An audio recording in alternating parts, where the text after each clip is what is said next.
Yeah. But coach, I have a couple last questions here, I Yeah, promise. sure, Yeah. sure.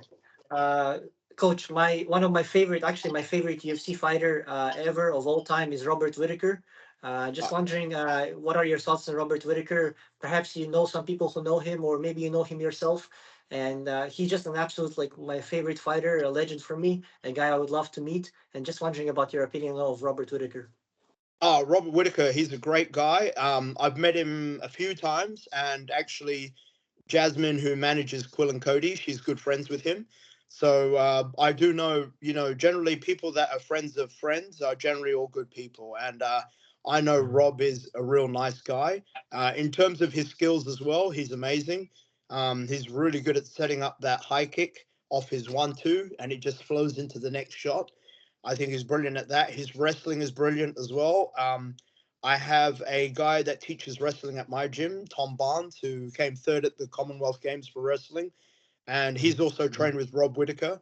And he said Rob is very difficult to take down. He's got extreme cardio as well. So the guys that I know have trained with him have said good things about him and his abilities. And obviously, you've seen him fight. He goes for it. He's very, very good. He's very well rounded. His jiu-jitsu is high level. His wrestling is very good. Striking is brilliant. I think he's a complete package as well. He's just been unlucky at times, and also, some of the matchups were not favored to him, or he just didn't compete at his best. But I think in terms of his skill set, and yeah, he's very, very good. I like his style as well. And then obviously the fight with Yoel Romero, you can see how tough that guy is. He had his leg oblique kicked and he was still fighting. And yeah, and his takedown defense in that fight was brilliant. So I think Rob Whitaker's great. I'm a fan as well. Yeah, I'm Yeah. just like such a huge fan. I think if he's probably the only fighter. If I see, I will be like a fangirl. All over the place. He's such an amazing human being as well. A family man, and just a huge Yeah, fan of him. Just a huge fan. definitely. But coach, also, I cover MMA for a Canadian promotion called BFL, Battlefield Fight League. It's located in Vancouver, British Columbia, in Canada. And Hmm. one of the coaches in that area is a guy called Dennis Kang. And I saw that you guys Yep. also follow each other on Instagram as well. And just wondering about your guys' relationship with Dennis Kang. Dennis Kang's a legend. One of my former students, Trent, had been over to train with Dennis Kang. Hence, obviously he told Dennis about us, and then yeah, I think myself and Dennis communicated via Instagram. But yeah, Dennis Kang is a legend of the sport. I've watched him in Pride, and I think he's half Korean. He's one of the first guys that I did watch back in the day, because he's been a pioneer of the sport, fighting in Pride, and I'm not sure where else, maybe Dream.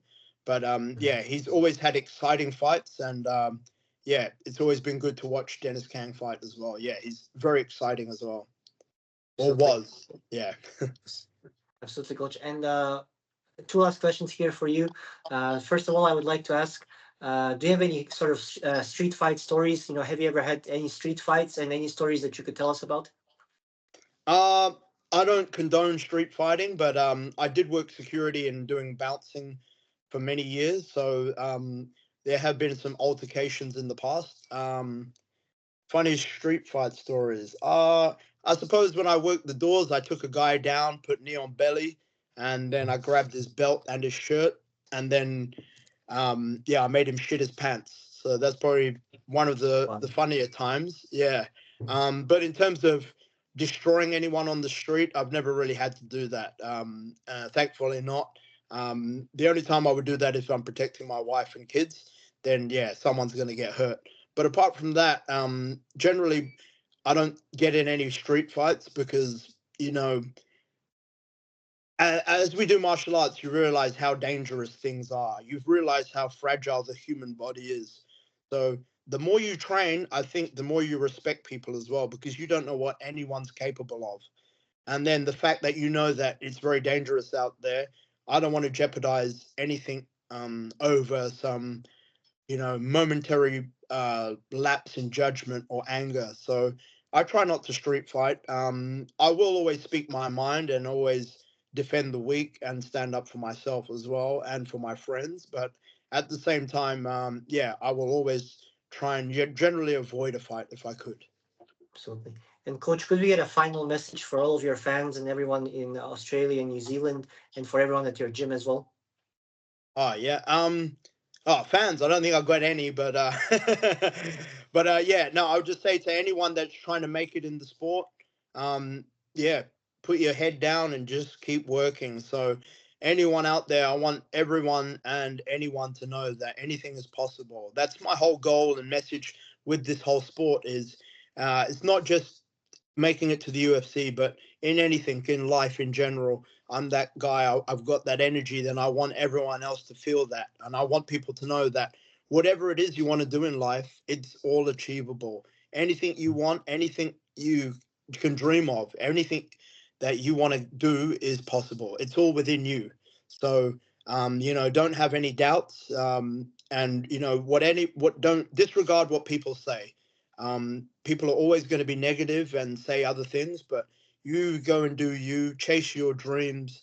And the main thing is you got to put the work in, because if you don't put the work in, your dreams won't come true anyway. So if you got a dream, go work for it and go get it. Absolutely. Thank you very much, coach. Thank you for your time. And it's a huge All honor right. to talk to you once again. Thanks for having me on, man. Thank you, brother. Thank We'll you. chat Sorry, soon. coach. Yes.